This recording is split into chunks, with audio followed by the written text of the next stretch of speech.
किसी नगर में एक व्यापारी रहता था। नगर में उसका काम बहुत कम चलता था। कई बार तो ऐसी स्थिति आ जाती कि दिन भर कोई सौदा नहीं बिकता। घर में उसे और पत्नी को भूखे रहने तक की नौबत आ जाती थी। समय गुजरता गया लेकिन उसकी स्थिति नहीं सुधरी। तब उसे किसी मित्र ने सलाह दी कि अपने नगर की बजाय आसपास के नगरों में जाकर व्यापार करो, शायद मुनाफा ज्यादा होगा। व्यापारी को बात जम गई। वो पत्नी और बच्चों को छोड़कर दूसरे नगर में व्यापार के लिए गया। भाग्य से दोस्त की सलाह काम कर गई और उसे अच्छा खासा मुनाफा हुआ। वो लंबे समय तक दूसरे शहरों में रहकर व्यापार करने लगा। वहां उसे बहुत फायदा हुआ। उसने अपने नगर में आकर नया गया बना लिया। पत्नी और बच्चों के लेकर नए घर में रहने लगा। तब पत्नी ने कहा कि अब हमारे पास पर्याप्त धन है, हम अपना जीवन आसानी से गुजार सकते हैं। आपको अब दूसरे नगरों में नहीं जाना चाहिए, हमारे साथ यही रहिए। बच्चों को भी अपना कुछ समय दीजिए।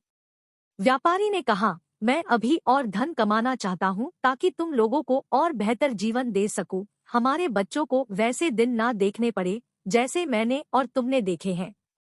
पत्नी ने कहा, लेकिन धन कमाने में जो समय गुजर गया है वो फिर लौटकर नहीं आएगा। हम जीवन में साथ रहने के आनंद से वंचित रह रहे हैं। व्यापारी ने जवाब दिया, बस कुछ साल और व्यापार कर लेने दो, हम इतना धन इकट्ठा कर लेंगे कि हमारी पीढ़ियों का जीवन आसानी से गुजर जाएगा। व्यापारी फिर चला गया। कुछ साल और बीत गए। बहुत धन आ गया। व्यापारी ने फिर नदी के किनारे एक सुंदर स्थान पर बड़ा सा महल बनवा लिया। पूरा परिवार इसमें रहने लगा। वो जगह इतनी सुंदर थी जैसे कि स्वर्ग।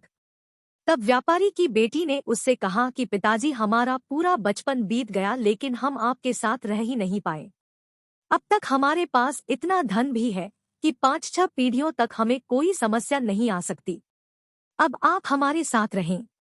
व्यापारी ने कहा, हाँ बेटी, अब मैं भी थकने लगा हूँ और कुछ समय तुम लोगों के साथ बिताना चाहता हूँ। मैं कल सिर्फ 2 दिन के लिए पास के नगर में जा रहा हूँ, कुछ पुराना बकाया धन वसूलना है। उसके बाद मैं यही तुम लोगों के साथ रहूंगा। व्यापारी का परिवार बहुत खुश हो गया।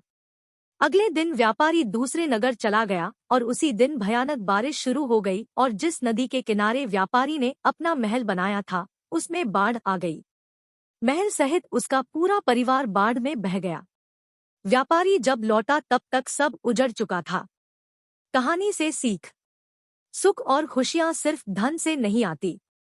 धन कमाना जरूरी है लेकिन वक्त से साथ रिश्तों और आपसी प्रेम के लिए अपनों के साथ वक्त बिताना भी जरूरी है, क्योंकि धन तो किसी भी वक्त मेहनत करके कमाया जा सकता है लेकिन जो वक्त गुजर चुका है उसे लौटा नहीं सकते। आज में रहें, रिश्तों के आनंद का सुख लें और अपनों को अपना वक्त दें। ऐसी और रोचक और मन को बहला देने वाली कहानियां सुनने के लिए हमारे चैनल मॉरल हिंदी स्टोरीज को सब्सक्राइब करें और इस वीडियो को लाइक और शेयर भी करें।